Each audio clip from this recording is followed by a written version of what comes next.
Kim Chen In yangi Hwasong-20 raketasini namoyish qildi.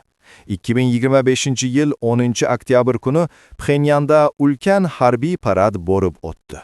Bu parad Shimoliy Koreya Mehnat partiyasining 80 yilligiga bag'ishlandi.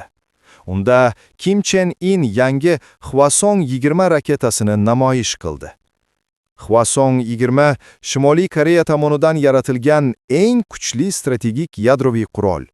Rasmiy bayonotlarga ko'ra, bu raketa AQShning istalgan nuqtasiga yetib borish salohiyatiga ega. Paradda Rossiyadan Dmitriy Medvedev, Xitoydan Li Chang va Vyetnamdan To Lam ishtirok etdi. Bu Shimoliy Koreyaning xalqaro maydondagi ta'sirini ko'rsatadi. Kim Chen In nutq so'zlab, armiyamiz har qanday tahdidni yo'q qilishga qodir kuch bo'lishi kerak dedi. Raketa texnologiyasi bo'yicha Shimoliy Koreya Rossiya bilan hamkorlik qilayotgan bo'lishi mumkin. Janubiy Koreya razvedkasi bu borada ogohlantirish berdi. Shimoliy Koreya bu raketani strategik tinchlik kafolati deb ataydi. Ammo xalqaro hamjamiyat bu harakatni xavfli deb baholamoqda.